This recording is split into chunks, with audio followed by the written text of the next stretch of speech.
ध्यानाभ्यास के लिए अपने नेत्रों को बंद कर लीजिए।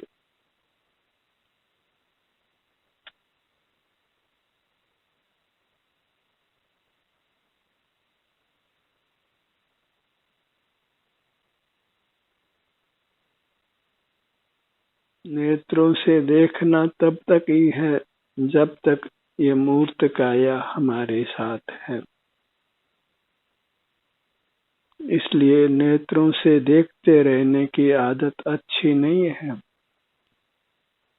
बाहरी दुनिया के साथ हमारा संबंध जब तक ही है तब तक ये मूर्त शरीर हमारे साथ है,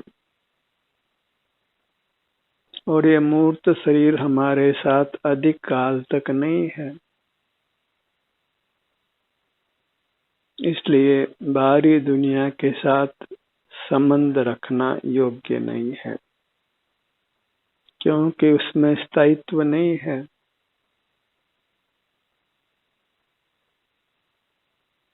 केवल अपने अमूर्त काया के संग ही हम स्थायी रूप से रह सकते हैं,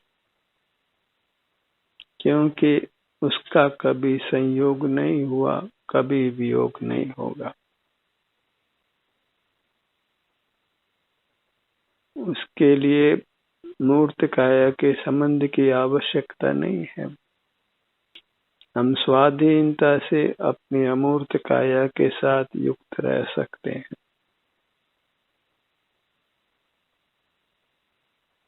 जो बहिर्मुख जीवन है उसकी अनित्यता को समझिए, क्योंकि बहिर्मुखता मूर्त काया के संबंध से है और मूर्त काया का संग अल्पकाल के लिए है।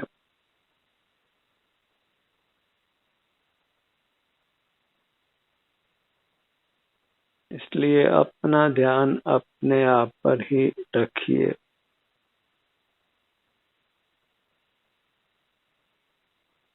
इसमें स्वाधीनता है और स्वाधीनता ही सुख है। न इंद्रियों की आवश्यकता है, न बाह्य पदार्थों की आवश्यकता है। जब हम अपने सन्मुख रहते हैं, अपने सिर से पांव तक अपनी अमूर्त काया में उपस्थित रहते हैं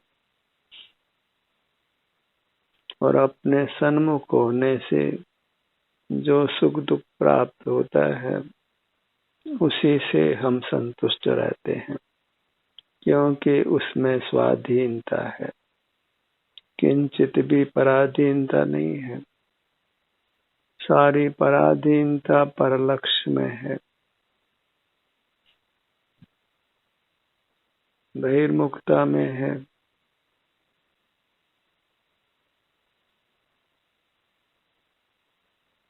सर्व विकल्पों की उत्पत्ति बहिर्मुखता से होती है और विकल्पों का होना ही दुख है, क्योंकि जीव निर्विकल्प स्वभावी है।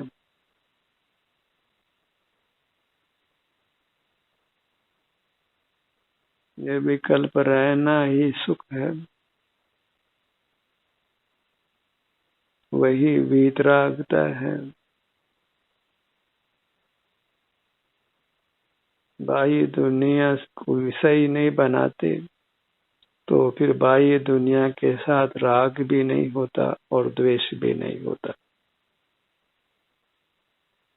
बाह्य पदार्थों को विषय बनाते हुए उनके प्रति राग द्वेष से मुक्त नहीं रह सकते हैं, विकल्पों से मुक्त नहीं रह सकते हैं।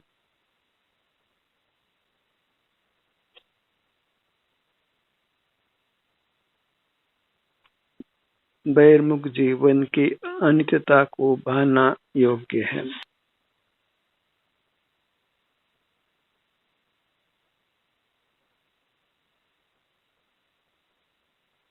बहिर्मुखता में सिवाय आकुलता के कुछ भी प्राप्ति नहीं है।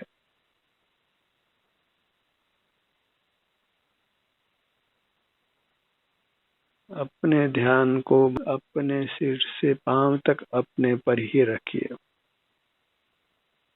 जैसे भी आप रह सकें,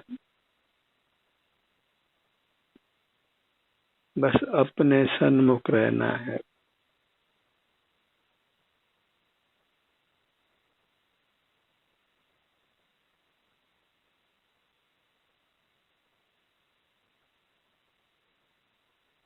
मन की चंचलता हो तो अपने शरीर के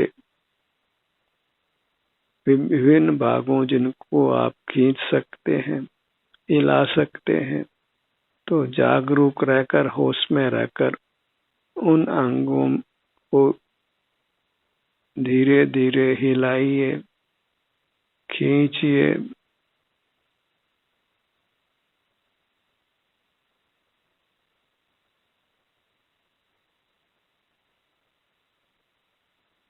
और बिना खिंचाव उत्पन्न किए, बिना हिलाए यदि अपने सन्मुख रह सकते हैं तो वह अति उत्तम है। बस बाहर की दुनिया से युक्त नहीं रहना है, क्योंकि वह पराधीनता रूप है और उसमें स्थायित्व नहीं है।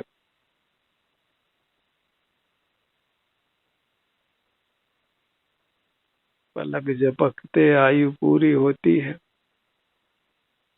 और सब कल्पित संबंध नष्ट हो जाते हैं, हमेशा हमेशा के लिए।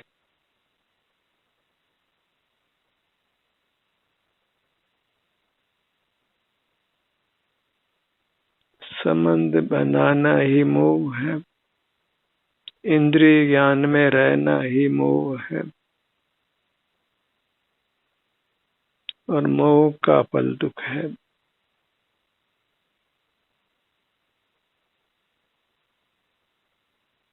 अपने मूरत के सन्मुख रहकर ही संतुष्ट रहिए, तृप्त रहिए।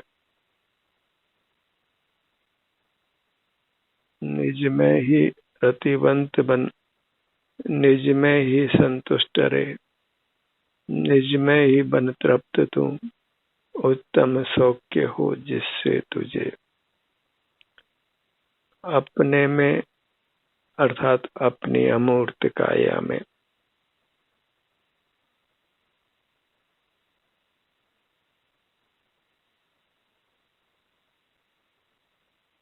अपने लिए आप ही महत्वपूर्ण है, अपने अमूर्त काया ही अपने लिए परमात्मा का रूप है। इसी का दर्शन करते हुए रहना है, अर्थात इसी के सन्मुख रहना है। यही सच्चा परमात्म दर्शन है, देव दर्शन है, जो मोक्ष का सोपान है। इसी से कर्मों का नाश होता है,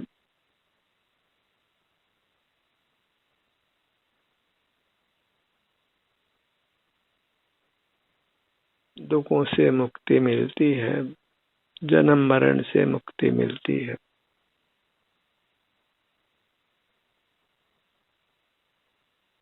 ध्यान सत्र से जुड़ने का प्रयोजन इतना मात्र है कि हम नेत्रों को बंद रखें, मौन रहें और अपने शरीर के आलंबन से रहें, स्वावलंबन से रहें।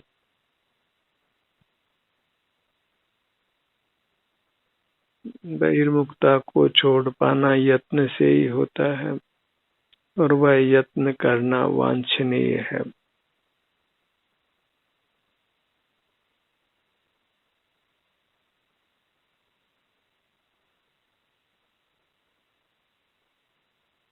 अपने से अर्थात अपनी अमूर्त काया से ही संबंध बनाइए, नाता जोड़िए।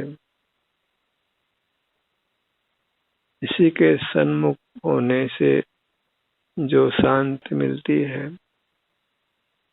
शांति होती है, सुखद अनुभूति होती है, उस शांति और सुख की ही उपलब्धि करिए, उसी का अनुभव करते हुए रहिए।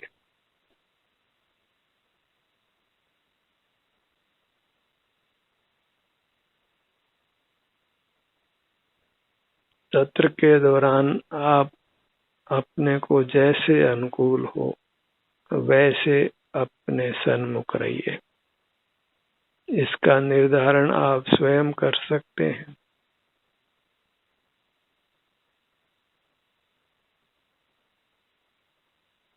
क्योंकि स्वाधीनता से यदि आप अपने सन्मुख रह लेते हैं तो उससे महान कार्य कोई दूसरा नहीं है।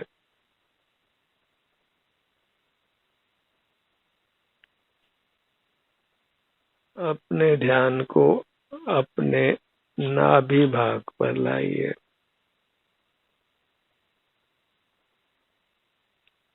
नाभि मंडल अर्थात अपने उदर का भाग।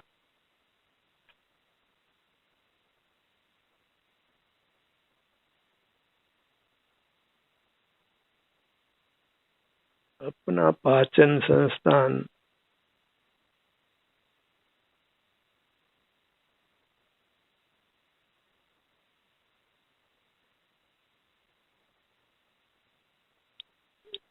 इस भाग के सन्मुख रहने से हम राग द्वेष से तो मुक्त होते ही हैं, शनैः शनैः सुधा पर भी विजय प्राप्त होती है।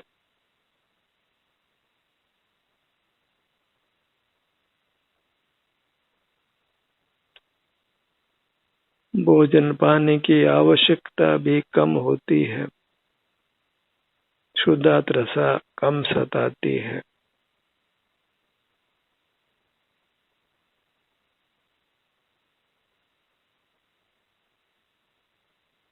पेट के भाग में निरंतर उतार चढ़ाव होता है, वह पेट के सन्मुख होने से उसका हमें एहसास होता है।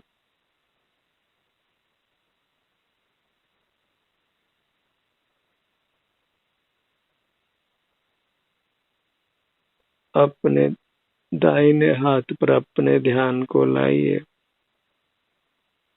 और कलाई के भाग पर अपनी नाड़ी का अंगुलियों से स्पर्श करिए और नाड़ी के धड़कन को अनुभव में लीजिए।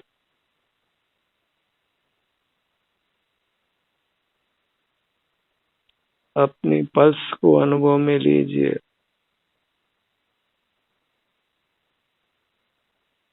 अपने दाहिने हाथ के अंगूठे के ठीक नीचे बाएं हाथ की अंगुलियों से यहाँ की पल्स को धड़कन को अनुभव में लीजिए।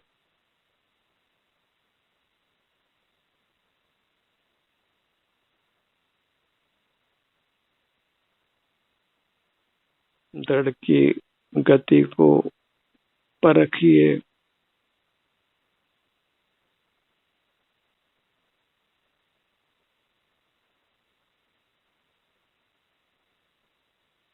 कभी यह धड़कन तीव्र होती है, कभी मंद होती है।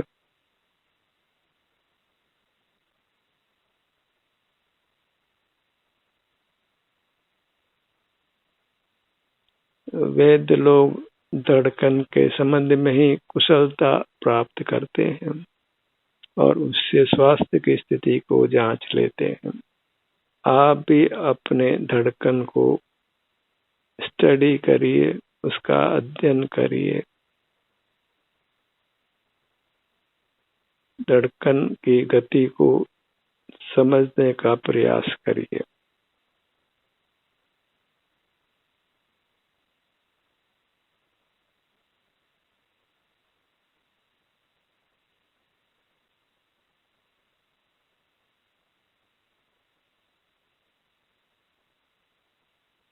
धड़कन का तेज चलना, अधिक चलना अच्छा नहीं है।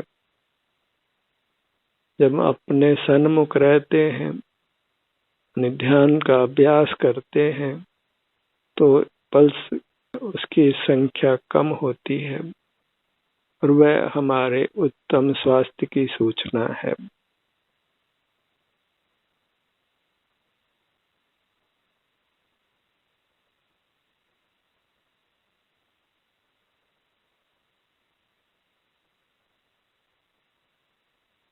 नाड़ी की धड़कन को अनुभव में लेते हुए आप अंतर्मुख रह सकते हैं और यहाँ की गति के अनुसार अपने स्वास्थ्य की स्थिति को भी जांच सकते हैं। बस थोड़ा सा यत्न करिए, बस इस धड़कन को सुनते हुए अपना कुछ काल व्यतीत कीजिए, सुनते हुए अर्थात अनुभव में लेते हुए।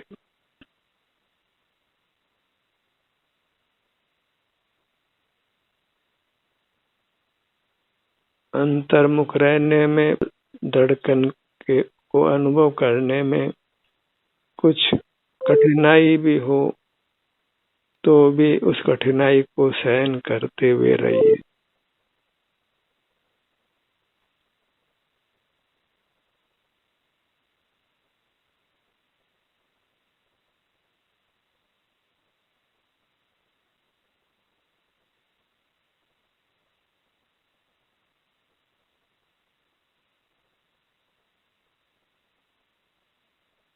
अपने हृदय की स्थिति को भी हम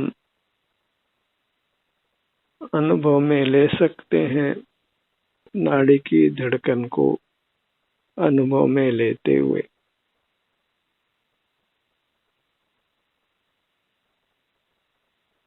इससे हृदय की गति का अनुमान होता है। आपका हृदय स्वस्थ है या नहीं स्वस्थ है, इसका भी आपको ज्ञान हो जाता है।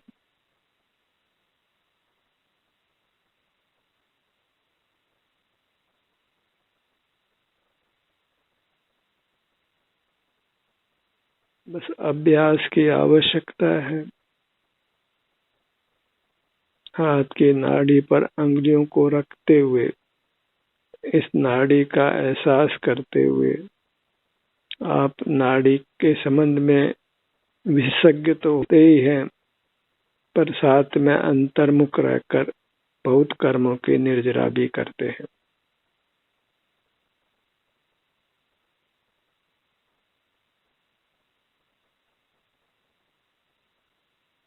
यत्न तो करना ही होता है।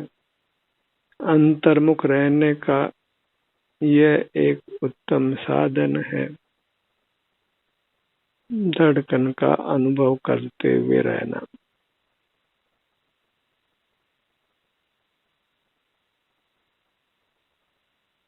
इसी प्रकार बाएं हाथ की नाड़ी की धड़कन को भी दाहिने हाथ की अंगुलियों से अनुभव में लेते हुए रह सकते हैं। हमारा लक्ष्य बस बाहर की दुनिया से अपने को विमुख करना है, क्योंकि बाहर की दुनिया के साथ हम सदा नहीं रह सकते हैं। इसलिए बाहर की दुनिया से राग द्वेष करना वृथा है, अनर्थकारी है, क्योंकि बाहर की दुनिया के साथ संबंध रखना बहुत काल तक संभव नहीं है। अगले पल का भी कोई भरोसा नहीं है।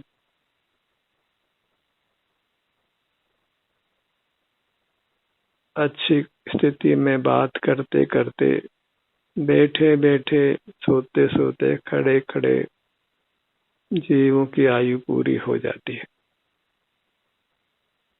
जिसका कुछ पूर्वानुमान भी नहीं हो पाता है। इसलिए बाहर की दुनिया का विश्वास छोड़िए, क्योंकि बाहर की दुनिया के संग रहना संभव नहीं है। बाहर की दुनिया के सन्मुख जीवन वही वास्तव में माया है, धोखे का काम है।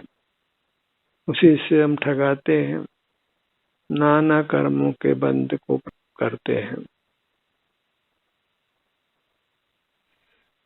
जीव ठगाया है तो अपनी बहिर्मुखता के कारण ठगाया है।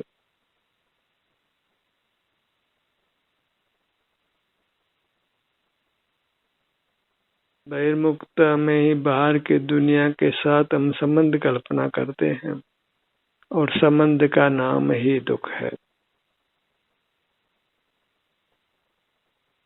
एक एक इंद्रिय के ज्ञान से दीर्घ संसार होता है, और जहाँ 5 इंद्रियां मन मस्तिष्क की साय से बहिर्मुख रहते हैं तो संसार अति दीर्घ होता है, मोक्ष दूर से भी दूर चला जाता है,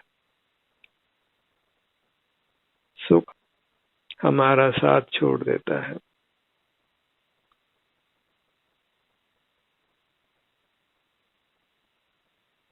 अपने ध्यान को अपने हृदय स्थान पर लाइए।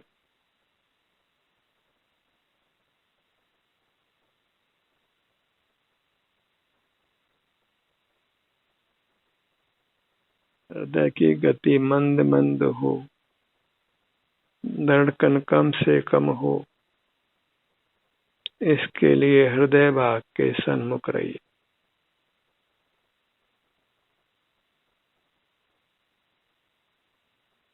हृदय का तीव्र धड़कना अच्छे स्वास्थ्य की सूचना नहीं है।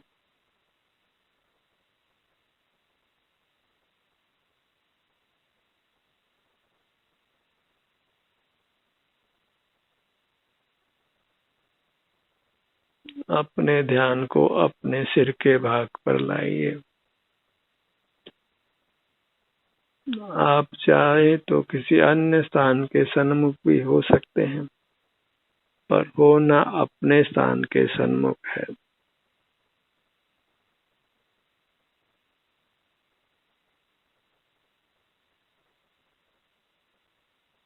अपने शरीर का एहसास करते हुए रहने का अभ्यास नहीं है, तो इस सत्र के माध्यम से कम अपने शरीर के एहसास करते हुए रहिए, क्योंकि इसके बिना दुखों से मुक्ति नहीं है, जन्म मरण से मुक्ति नहीं है, शाश्वत उत्तम सुख की प्राप्ति संभव नहीं है।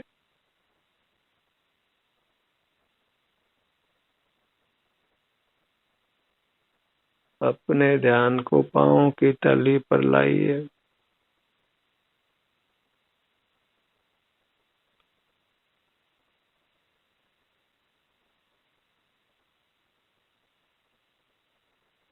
अधिक से अधिक समय तक नेत्रों को बंद रखकर मौन रहकर अपने सन्मुख रहने से जो भी हमें शरीर में सुख दुख रूप संवेदना मिलती है, बस उसी से हमको संतुष्ट रहना है।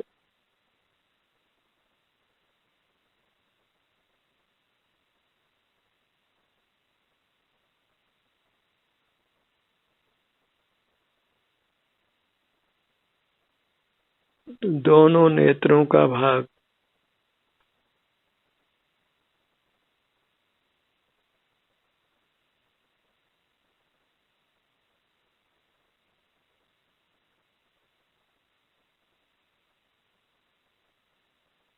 मूर्त पदार्थों के सन्मुख रहने से स्वस्थ स्थिति में हमको विषय सुख का अनुभव होता है, और वह विषय सुख ही हमको बाहर की दुनिया से बांधता है। इसलिए बहिर्मुखता को ही कालकूट विष जानिए।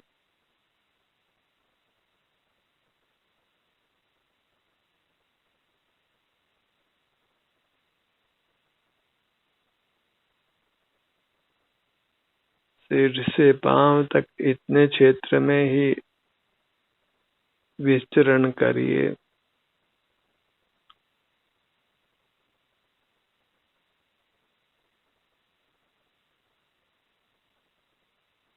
केवल अपनी काया का ही परिग्रह हो, और अपनी काया में भी इंद्रियों से कुछ जानना नहीं है। इंद्रियातीत जीना है अपने सन्मुख रहकर, वसनातीत रहना है, और यथासंभव काय चेष्टा रहित रहना है।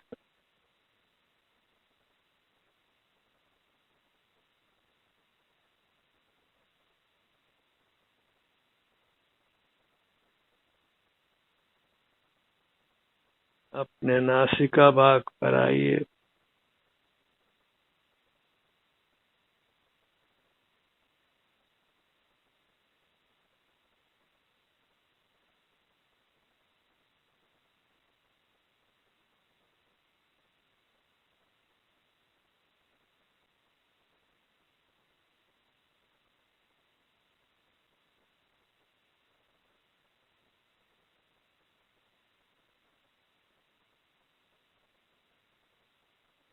पूरी मूर्त को बारंबार लक्ष्य में लीजिए, लक्ष्य में रखिए।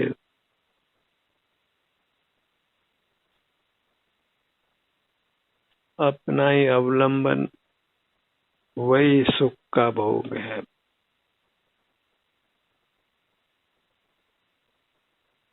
उत्तम सुख का भोग वही परमात्मा को होने वाले सुख का अंश है।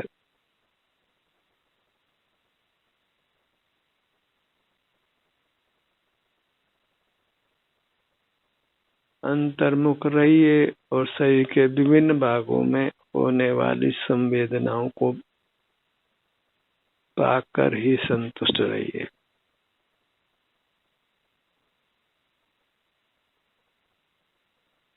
ध्यान सत्र के दौरान हमको केवल पुनरावृत्ति ही करनी होती है, क्योंकि इसका विषय अधिक नहीं है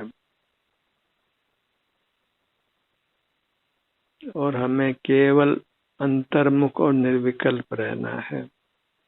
इसलिए शब्दों का संख्या का वास्तव में ध्यान में कोई काम नहीं है।